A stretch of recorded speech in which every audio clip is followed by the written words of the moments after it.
हे hi everyone. इस short video की series में हम देखते हैं कि किस तरीके से स्मार्ट गेसिंग के थ्रू आप अपने आंसर्स के बहुत क्लोज पहुंच सकते हैं यूपीएससी के प्रीलिम्स एग्ज़ाम में। ये मेरा अपना क्वेश्चन पेपर है और मैं यहाँ पे शेयर करूँगा कि एग्ज़ामिनेशन हॉल के अंदर एग्ज़ैक्टली मेरी क्या हाँ, अपनी मेंटालिटी थी, किस तरीके से मैंने एग्ज़ामिनेशन हॉल के अंदर सोचा, मेरा थॉट प्रोसेस क्या था कि जिसकी वजह से I was able to clear prelims. मैं नहीं कहूँगा कि विद ईज़, क्योंकि एग्ज़ामिनेशन हॉल से बाहर आते ही सभी को लग रहा होता है कि यार ये प्रीलिम्स तो गया। मुझे भी लग रहा था कि ये गया, क्योंकि इस साल तो मैं वेल प्रिपेयर्ड भी नहीं था। बाय द वे, जो लोग नए हैं उन्हें बता दें कि मैं ऑलरेडी 5 प्रीलिम्स दे चुका हूँ, उनमें से 4 प्रीलिम्स मेरे जीएस मेरा सब में क्वालीफाई हुआ है, एक बार सीसेट में रह गया था। तो 4 प्रीलिम्स मेरे क्वालीफाई हुए हैं with 110 plus marks in all of them. तो यहाँ पे बस वही मैं शेयर करूँगा। देखिए, हम यहाँ आंसर डिस्कस नहीं करेंगे, इन वीडियोज़ को सेव करके रख लेना, लाइक करके रख लेना और ठीक प्रीलिम से पहले देखना। ये आपको ज़रूर हेल्प करेंगे एट लीस्ट कि भैया सेंटेंसेस के अंदर यूपीएससी ने या फिर किसी भी कोई भी एग्ज़ामिनर हो, यूपीएससी ही क्यों, स्टेटमेंट बेस्ड कोई भी क्वेश्चन पूछने वाला अगर कोई एग्ज़ामिनर हो, तो स्टेटमेंट्स के अंदर वो कौन से ऐसे लूप होल्स होते हैं जिनको आप आइडेंटिफ़ाई करें, तो आप एलिमिनेट कर पाएँगे स्टेटमेंट को। आप अपने आंसर के करीब पहुँच पाएँगे।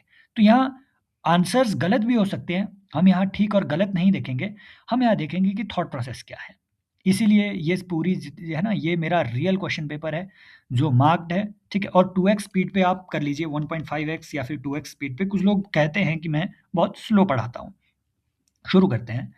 आर्टिकल है ना, ये देखिए, ये 14th क्वेश्चन, एक पार्ट इसका मैंने 6-7 दिन पहले अपलोड कर दिया था। आते रहेंगे इस तरीके से 5-6 दिन के गैप में, क्योंकि मैं बाकी चीज़ों में भी बिज़ी रहता हूँ, राइट? हाँ, और तो इसीलिए 5-6 दिन के गैप में ये आते रहते हैं। शुरू करते हैं। ये वाला जो क्वेश्चन था, ये पेरिस एग्रीमेंट पे था, राइट? कि article 6 of the Paris agreement on climate change is frequently discussed in global discussion on sustainable development and climate change. Article 6 of the Paris Agreement on climate change sets out the principles of carbon market, and Article 6 of the Paris Agreement on climate change intends to promote inter-country non-market strategies to reach their climate targets. ठीक है? देखो, एक important बात जो हमें यहाँ से, ठीक है, जो हमें यहाँ से उठानी है, वो ये कि इसमें मैंने सोचने में भी गलती की थी। सोचने में भी गलती की थी। देखो, आर्टिकल 6 को हमने बहुत ब्रॉडली डिस्कस किया था, इवन उन 2 वीडियोज़ में जो ठीक प्रीलिम से पहले मैंने डाली, है ना? एनवायरनमेंट पे, कि जितने भी 1 ईयर के डाउन टू अर्थ में कवर्ड एनवायरनमेंट के करंट अफेयर है, वो अगले साल के लिए भी आपके लिए एक एसेट रहने वाले हैं। जाकर के विज़िट कीजिए, इसी यूट्यूब चैनल में फ्री में अवेलेबल है वो, ठीक है? तो उसमें भी हमने आर्टिकल 6 है ना, न्यू क्वांटिफाइबल गोल्स एटसेट्रा, वो सब चीज़ें हमने देखी थी उस वक़्त। तो ये दोनों स्टेटमेंट्स तो बिल्कुल सही है। लेकिन जो स्टेटमेंट 3 है ना, मैंने इसमें गलत इसे थोड़ा इंटरप्रेट कर दिया कि भैया ये मार्केट स्ट्रैटेजी की बात करती है ना? हाँ, क्योंकि नॉर्मली हम कार्बन मार्केट एस्टैब्लिश करने की बात करते हैं, बिल्कुल सही बात है। तो क्या नॉन मार्केट स्ट्रैटेजीज़ की ये बात नहीं करती होगी? ये नॉन मार्केट स्ट्रैटेजीज़ की भी बात करती है कि भैया स्टेट से भी फंडिंग आए और मार्केट से भी फंडिंग आए। तो मार्केट स्ट्रैटेजीज़ सेकंड स्टेटमेंट में लिखी हुई थी, है ना? लेकिन मेरा थॉट प्रोसेस ये था कि नहीं यार, इसमें हम कार्बन मार्केट एस्टैब्लिश करने की बात नॉर्मली करते हैं। आर्टिकल 6 सबसेक्शन इसका जो 4 है, उसमें कार्बन मार्केट्स की बात हुई है। 3 और 4 इसमें कार्बन मार्केट्स की डील कर रहे होते हैं, उससे डील कर रहे होते हैं। तो मुझे लगा कि नहीं यार, ये एक एक प्रॉब्लमैटिक चीज़ है, तो हो सकता है स्टेटमेंट 3 इसमें गलत हो। एक्चुअली दोनों स्टेटमेंट सही है ना? हालाँकि ऐसे फिर देखिए, इस तरीके की मिस्टेक्स आप करते हैं, है ना? एट लीस्ट इतना है कि आप इस पे अगर सोच भी पा रहे हैं, तो वो भी ठीक होता है ना? तो दोनों जो है स्टेटमेंट्स करेक्ट है, लेकिन both of them explain statement 1। और ये वाली जो स्टेटमेंट एक्सप्लेनेशन वाली ये जो स्टेटमेंट्स होती है, ये सबसे ईज़ीएस्ट क्वेश्चन होते हैं। लोग पता नहीं इससे क्यों डरते हैं। फिर देखिए, ये एक क्वेश्चन था कि nature solutions finance hub for Asia and Pacific. इसमें मैं भी कन्फ्यूज़न हो गया, मुझे भी कन्फ्यूज़न हो गया कि यार, इनमें से कौन-सा वो ऐसा बैंक होगा? नॉर्मली क्योंकि देखिए, जैसे आपका वर्ल्ड बैंक है, एशियन डेवलपमेंट बैंक है, ये इस तरीके के काम कर रहे होते हैं। एशियन इंफ्रास्ट्रक्चर इन्वेस्टमेंट बैंक, है ना? इसमें भी मेरा जो उस टाइम पे थॉट प्रोसेस रहा, वो कुछ इस तरीके से रहा कि यार, Asian infrastructure investment bank, number 1 तो ये चाइनीज़ लेड एक इनिशिएटिव है ना? नंबर 2, नॉर्मली ये ज़्यादा थोड़ा इस तरीके के प्रोजेक्ट्स पे इन्वेस्ट करता है जहाँ से रिटर्न्स ज़्यादा हो, और नेचर सॉल्यूशंस से नॉर्मली तो उतने रिटर्न्स नहीं होंगे, तो एडीबी ही इसमें ज़्यादा मुझे सही लग रहा था। आईबीआरडी तो अपना वर्ल्ड बैंक का ही है ना? न्यू डेवलपमेंट बैंक, है ना? ये भी हो सकता है कि भैया जो ब्रिक्स बैंक है, वो किसी तरीके से इस तरीके की चीज़ों को आपके एशिया एंड पैसिफिक के लिए, है ना? वो करे, है ना? लेकिन नॉर्मली जो न्यू डेवलपमेंट बैंक या फिर जो ब्रिक्स बैंक है, ये नॉर्मली ब्रिक्स कंट्रीज़ का वो है, ठीक है? और ब्रिक्स कंट्रीज़ एशिया पैसिफिक में उतना काम नहीं कर रही होती है। एशिया पैसिफिक माने जो इंडो पैसिफिक का एरिया है, पहले उसे एशिया पैसिफिक कहते थे, है ना? यूएस इसके लिए एशिया पैसिफिक का टर्मिनोलॉजी नॉर्मली यूज़ करते थे। लेकिन जो ब्रिक्स है, जो न्यू डेवलपमेंट बैंक है, उसके मेंबर्स साउथ अफ्रीका भी है ना? उसका मेंबर ब्राज़ील भी है। अब तो मेंबरशिप एक्सपेंड कर दी गई है ना? यूएई वगैरह ये सारे उसमें ला दिए गए हैं। फिर भी इसी वजह से मेरा सोचना ये था कि एडीबी हो सकता है इसमें, क्योंकि एशिया पैसिफिक के लिए या तो आईबीआरडी होगा या एडीबी होगा। मुझे कन्फ्यूज़न था, इसलिए ऐसे क्वेश्चन को छोड़ देना होता है। बट उस टाइम पे थॉट प्रोसेस मेरा ये था, है ना? अब इसमें आंसर डिस्कस करने वाला हमारा वो कोई वो नहीं है, लेकिन एट लीस्ट सोच आप कैसे सकते हैं कि हाँ यार, इसका स्कोप तो थोड़ा अलग जगह लग रहा है। ये दोनों ऐसे कुछ काम करते रहते हैं। फिर देखिए ये एक क्वेश्चन था कि डायरेक्ट एयर कैप्चर एक इमर्जिंग टेक्नोलॉजी है, which of the following statements are correct? कि इट कैन बी यूज्ड, है ना? कैन बी, इसीलिए मैंने यहाँ हाईलाइट किया। ऐसी चीज़ों को जो है आपको हाईलाइट करना चाहिए। It can be used as a way for carbon sequestration, और क्या करेगा डायरेक्ट एयर कैप्चर? ये तो एकदम एब्सोल्युटली सही स्टेटमेंट है। And it can be a valuable approach for plastic production and in food processing. Definitely. कैसे? देखो, इन चीज़ों को आपने, जैसे ड्राई आइस है ना, ड्राई आइस, ड्राई आइस है, ड्राई आइस क्या होती है? Carbon dioxide. तो भैया ड्राई आइस का यूज़ फूड प्रोसेसिंग में होता ही होता है, बिल्कुल सही है। अब प्लास्टिक में कार्बन होता है क्या? होता है। प्लास्टिक कार्बन का ही कंपाउंड है। अब अगर आप कार्बन डायरेक्ट एयर से कुछ कैप्चर कर रहे हो, तो डेफिनिटली कुछ ना कुछ प्रोसेस करके आप इसका प्लास्टिक प्रोडक्शन भी कर सकते हैं, कर ही सकते हैं। तो ऐसा सोच के आप इसे भी सही मान सकते हैं। या फिर इसका ना उल्टा करना होता है। जब भी आपको ऐसी स्टेटमेंट्स लगे कि यार ये अतरंगी स्टेटमेंट है और मुझे इसकी बिल्कुल कंफर्म नॉलेज नहीं है, तो स्टेटमेंट का उल्टा सोचो कि it can be a valuable approach for plastic production की जगह उल्टा सोचो कि it can not be a valuable approach for plastic production and food processing. अब क्या स्टेटमेंट सही साउंड कर रही है? नहीं। अगर इसका रिवर्स सही साउंड नहीं कर रहा है, मोस्ट लाइकली इसका जो है ना, जो ओरिजिनल वर्जन है वो सही होगा। In aviation, it can be a source of carbon for combining with hydrogen to create synthetic low carbon fuel. अब भाई टेक्नोलॉजी इतनी एडवांस हो गई है, अब क्यों नहीं होगा? कार्बन के साथ आप हाइड्रोजन मिला लो, हाइड्रोकार्बन बनेंगे ही बनेंगे। क्यों नहीं बनेंगे? तो लैब में अगर इवन आप लैब में डायमंड बना सकते हैं, तो लैब में आप फ्यूल क्यों नहीं बना सकते? दो ही तो काम करने हैं, हाइड्रोकार्बन बनाना है, हाइड्रोजन मिलवा दो, कार्बन मरवा दो, किसी भी तरीके का आप एविएशन फ्यूल बना दो। तो ये है ना, ये तो स्टेटमेंट बैठती ही सही नहीं है। ये भी स्टेटमेंट बैठती सही नहीं है, क्योंकि हमें मालूम है कि स्टेटमेंट 1 सही है ही है। तो इन तीनों को ही आप इसमें सही मान सकते हैं। फिर देखिए इसमें मैंने क्या सोचा, फिर इसे है ना, आई थिंक ये मैंने गलत उसमें मार्क कर दिया। ये क्वेश्चन था कि पीकॉक टेरेंटुला, टेरेंटुला का मुझे आइडिया होता है कि भैया ये कुछ केकड़े जैसा होता है, ऐसा होता है टेरेंटुला, है ना? तो गूटी टेरेंटुला, ये जो गूटी टेरेंटुला है, इतना मुझे मालूम था कि ये आंध्र प्रदेश के एरिया में है और ये क्रिटिकली एंडेंजर्ड है, गूटी टेरेंटुला एक्चुअली। तो it is an omnivorous crustacean. मुझे इसमें क्रस्टेशियन में थोड़ी है ना प्रॉब्लम लगी। मैंने कहा यार ये क्रस्टेशियन होगा क्या, है ना? क्योंकि नॉर्मली हम क्रस्टेशियंस को पढ़ते हैं कि ये आपके ओशनिक इकोसिस्टम्स का नॉर्मली हिस्सा रहते हैं, है ना? तो एक मेरा ये था। दूसरा ओमनीवोरस में डाउट था। मैंने कहा यार ये ओमनीवोरस होगा क्या, या सिर्फ, है ना, या सिर्फ कार्निवोरस होगा, क्योंकि नॉर्मली ऐसी चीजें जो घास वास तो ये खाते नहीं है नॉर्मली। तो मुझे इन दोनों चीजों में थोड़ा डाउट था।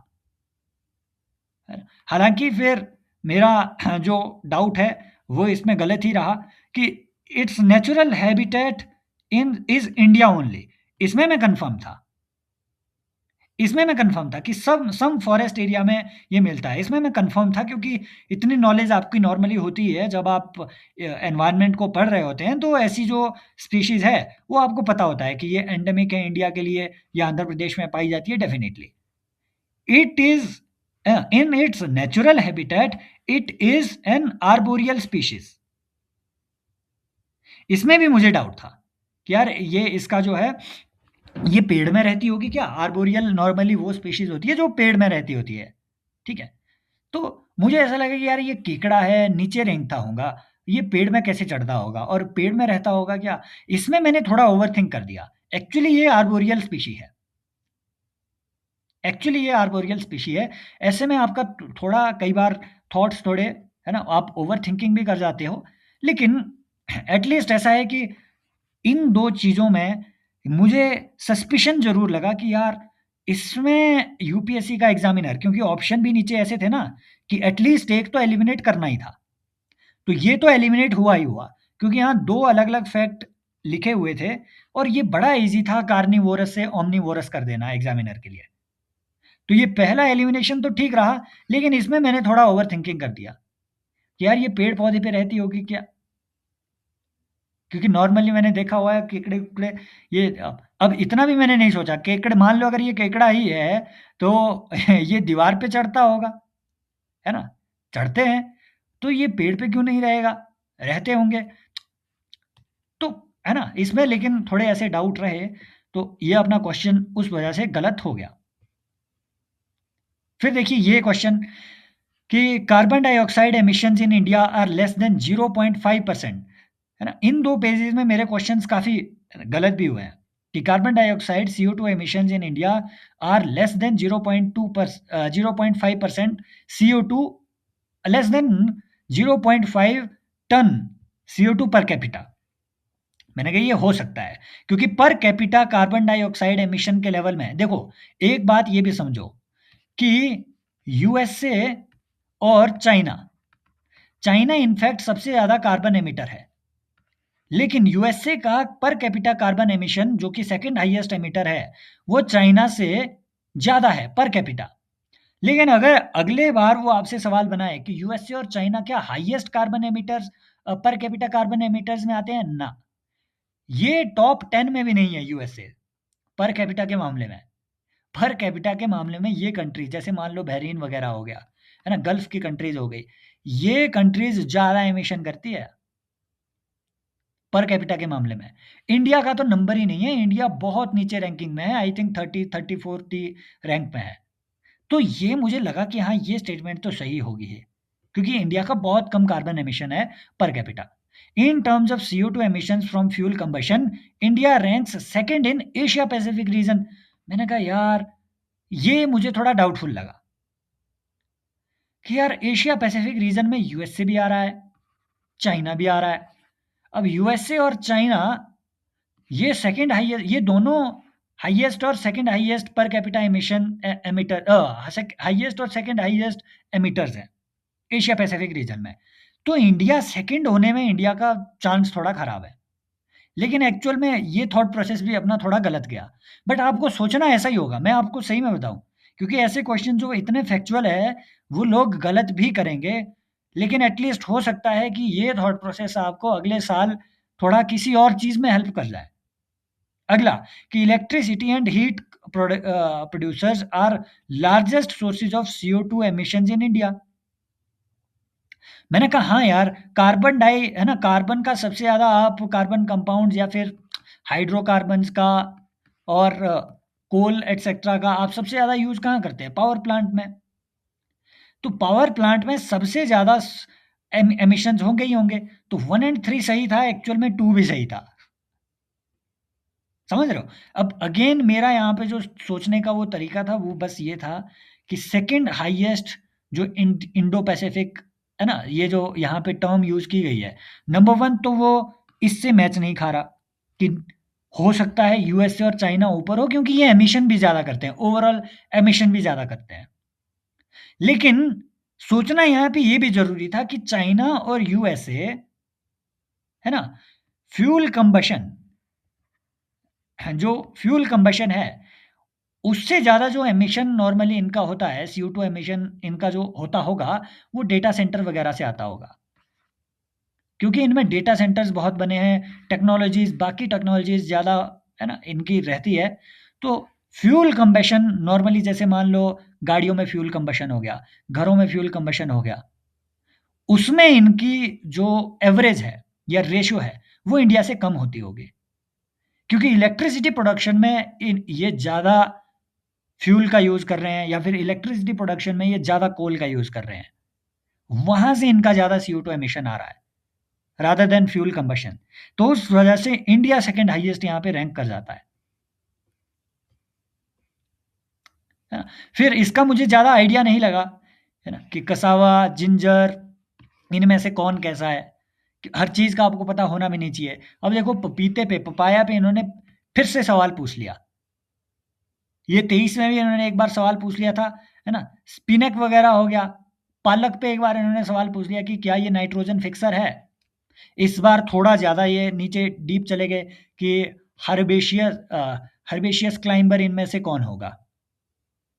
तो नॉर्मली हर्बेशियस क्लाइंबर जो है, अब देखो कसावा ये मिंट होता होगा, अब मुझे इसका कोई आइडिया नहीं था, तो आपने ये छोड़ देना होता है,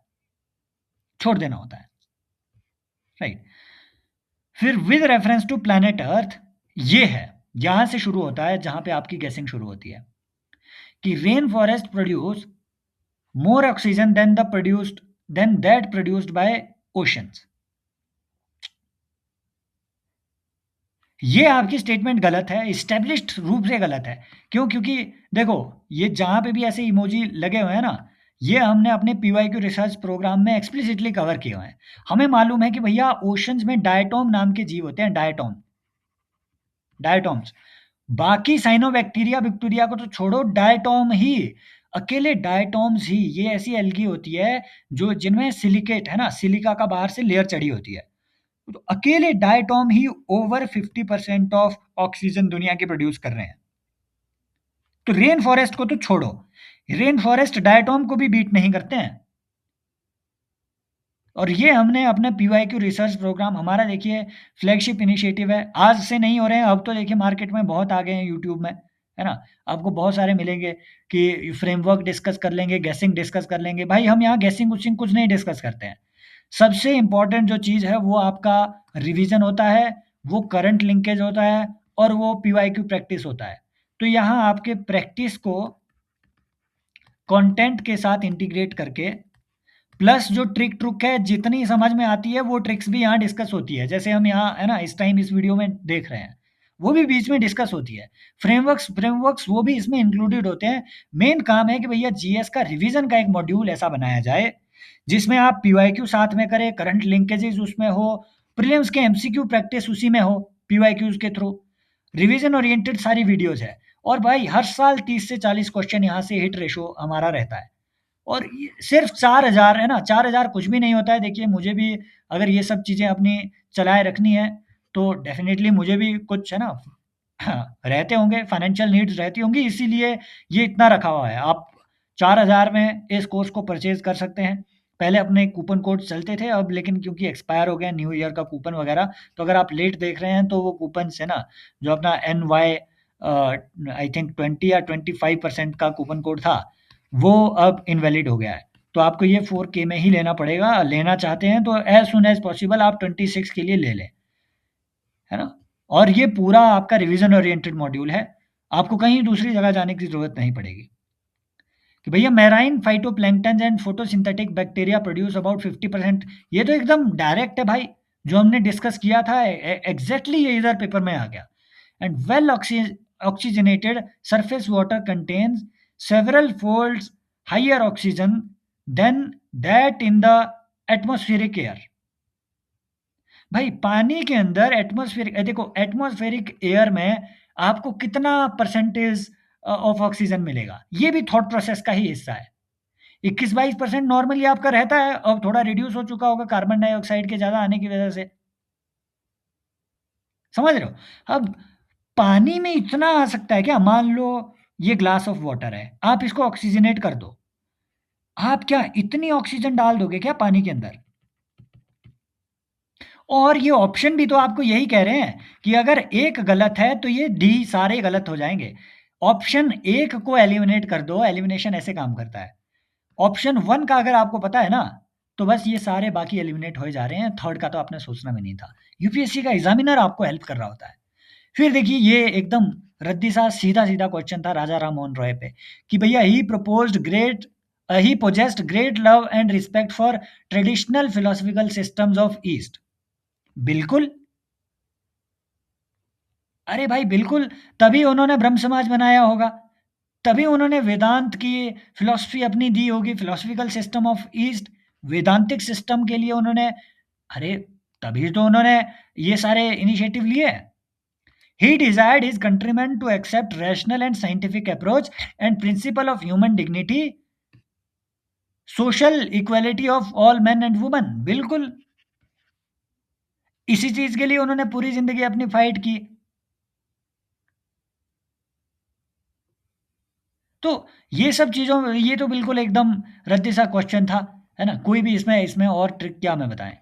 लेकिन कई लोग ना इसमें भी डिलेमा में आ जाएंगे। Never doubt your own knowledge, क्योंकि आपने इतनी हिस्ट्री की किताबें पढ़ी हुई है, अगर उनका निचोड़ ये कह रहा है कि ये सही है, तो भाई आपका थॉट सही है, थॉट प्रोसेस सही है, आपका सबकॉन्शियस कभी गलत नहीं बोलता है।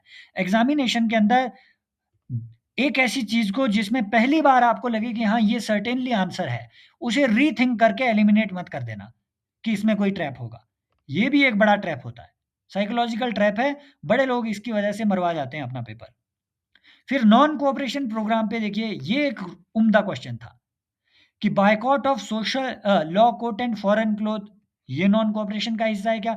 देखो ये ना पीवाईक्यूज, इतनी बार ये पीवाईक्यू पूछा हुआ है ना, माँ कसम से। पीवाईक्यू रिसर्च प्रोग्राम में मैंने अलग से वीडियो ऐड करी हुई है भाई। इस एक क्वेश्चन को अगर आपने पीवाईक्यूज के थ्रू प्रैक्टिस किया होता तो आप एकदम से इस ऑप्शन को एलिमिनेट कर देते। बाकी सब सेम टू सेम क्वेश्चन 4-5 बार उन्होंने पूछा हुआ है, सीएपीएफ में, सीडीएस में सेम रिपीट होते हैं। मैं कसम से बताऊं, जितना आपका स्टैटिक है ना, पीवाईक्यूज कर दो, स्टैटिक के 40-50 क्वेश्चन आपके कहीं नहीं गए। लेकिन पीवाईक्यू समझने होते हैं, करने नहीं होते हैं, समझने होते हैं। उनसे कॉन्सेप्टों को समझो। जैसे ये इन्होंने exact line to line repeat किया था ये स्टेटमेंट पीवाईक्यू से कि retention of titles and honours नहीं, ये भाई साहब renunciation of title and honour था।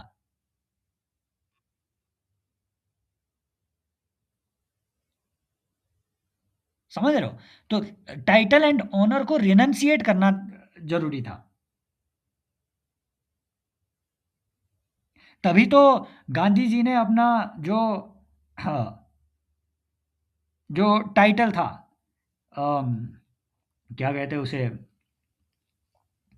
हे भगवान, जो गांधी जी का टाइटल था, मैं उस टाइटल का नाम भूल गया।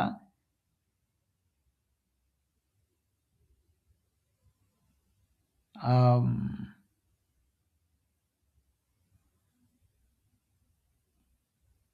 अरे मैं उसका नाम कैसे भूल सकता हूँ भाई।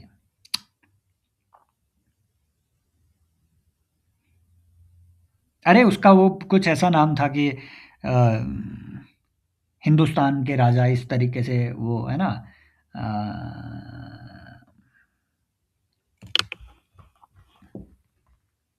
अरे गजवाए हिंद नहीं, मेरे दिमाग में क्या क्या बातें आती रहती है बीच में।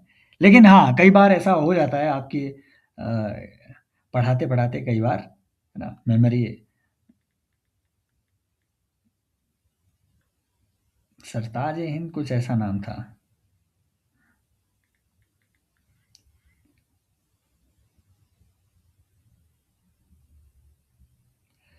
अम,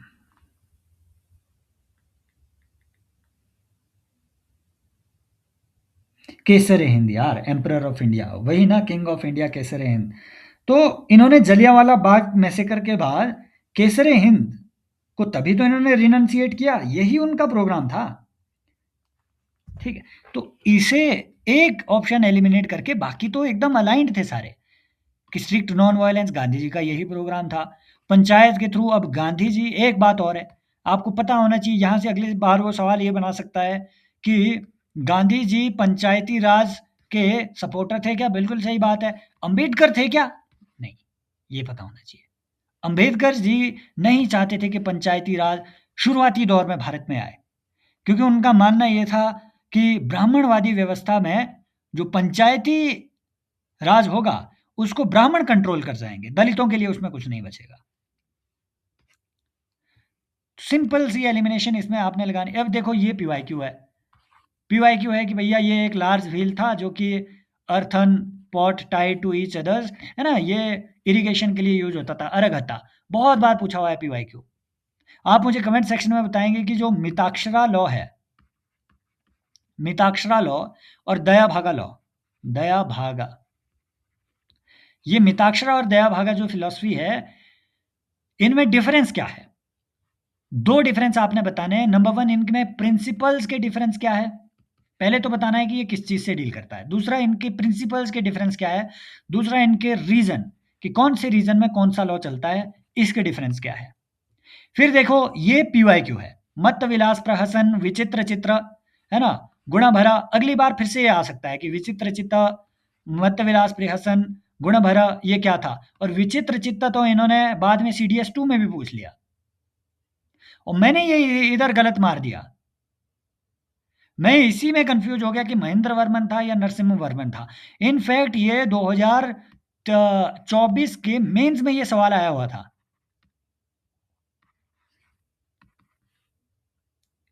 मेंस में ये सवाल आया था, आई थिंक, कि महेंद्र वर्मन के का कंट्रीब्यूशन, है ना, पल्लवों का contribution, Pallavas contribution in literature, इस तरीके से उन्होंने कुछ सवाल पूछ लिया था मेंस में। तो उसमें मैंने ये रेफरेंस दिया हुआ था, मत्त विलास प्रहसन, क्योंकि बहुत लोग इस पे उतना लिख नहीं पाए थे, लिटरेचर और आर्ट पे, क्योंकि हाँ, जो आर्किटेक्चर है उस पे तो नॉर्मली लिख लेते हैं, लेकिन जो लिटरेचर है वो थोड़ा डिफिकल्ट रहता है। बावजूद इसके मैंने थोड़ा ओवर थिंकिंग अगेन किया कि महेंद्र वर्मन 1 या नरसिम्हा वर्मन, इन्हीं है, तो इन्हीं दो में से ही है, क्योंकि 1 ना नॉर्मली जो भी एग्जामिनर है, अगर वो सिमिलर टर्म्स दे रहा है, मोस्ट लाइकली आंसर उसी से होता है, क्योंकि वो कंफ्यूजन के लिए ही दे रहा है।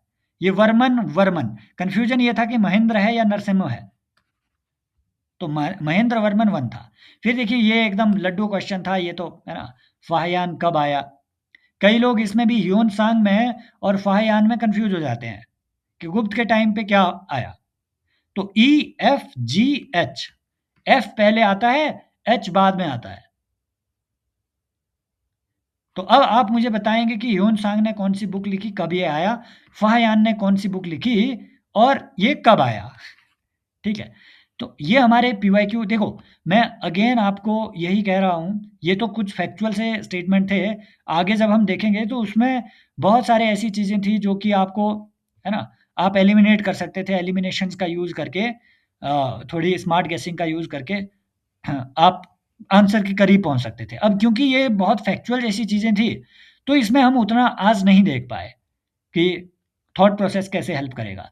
लेकिन एट लीस्ट आपको ये कुछ जो चीज़ें हैं कि हाँ यार, पैटर्न्स आइडेंटिफ़ाई करना, कि स्टेटमेंट के कुछ ऐसे पैटर्न्स होते हैं, अगर आपने उन्हें आइडेंटिफ़ाई कर लिए तो most likely you are going to sail through. तो उन पैटर्न्स को यहाँ से उठाना ज़रूरी है। अगर ये वीडियोज़ आपके लिए हेल्पफुल है तो कमेंट सेक्शन में ज़रूर बताइए, मैं इन वीडियोज़ को अपलोड करता रहूँगा। अगेन मेरा मकसद यहाँ ये नहीं था कि यार आंसर डिस्कस करें, क्योंकि मैं चाहता तो भाई इसके आंसर देख के आपको अच्छे से यहाँ डिस्कशन करवा सकता था, लेकिन वो अलग से पीवाईक्यू रिसर्च प्रोग्राम का हिस्सा है, ऑलरेडी हम वहाँ कर रहे हैं। यहाँ मेन आइडिया ये है भाई कि आपको हर चीज़ नहीं आएगी, तभी आप 100-110 स्कोर कर रहे हैं। हर चीज़ आती तो 200 आउट ऑफ 200 लेते ना। वो तो किसी का नहीं आएगी। कई बार आप सिंपल क्वेश्चन भी मिस कर जाते हैं, अपने सेल्फ डाउट से मिस कर जाते हैं। लर्निंग यही है कि भैया किसी ने अगर ऑलरेडी प्रीलिम्स दिया हुआ है, अगर आप पहले, दूसरे, तीसरे अटेम्प्ट में प्रीलिम्स में ऑलरेडी फँस रहे हैं, तो वो चीज़ें जो नॉर्मली लोग गलतियाँ करते हैं, नंबर 1 वो गलतियाँ ना करें, नंबर 2 जो थॉट प्रोसेस है उसे किस तरीके से सुधारें। तो उससे ओरिएंटेड ये अपनी सारी वीडियोज़ हैं। आप चाहें तो पिछले 4 साल के प्रीलिम्स को इस तरीके से हम सॉल्व कर सकते हैं, है ना? हो सकता है वो थोड़ा हेल्पफुल हो। आप मुझे कमेंट सेक्शन में बताइएगा और अपने दोस्तों के साथ शेयर ज़रूर कीजिए इन वीडियोज़ को। अगर आपको अच्छा लग रहा है, तो भाई मैं सच में कह रहा हूँ, एक बार ये प्रोग्राम्स आप जॉइन कर दीजिए, है ना? डेमो वीडियोज़ आपको यूट्यूब में बहुत मिलेंगे, पीवाईक्यूज़ की हम किस तरीके से क्वेश्चन को डिकोड करते हैं। एक इस क्वेश्चन से भाई पूरा एक कॉन्सेप्ट पढ़ते हैं हम। आपको दूसरी बार पढ़ने की कहीं ज़रूरत ही नहीं पड़ेगी। 4 आर्टिकल एक क्वेश्चन पे उठा के भाई उससे बाहर यूपीएससी क्या पूछेगा? Right? So thank you so much, take care, bye bye, as always love you all.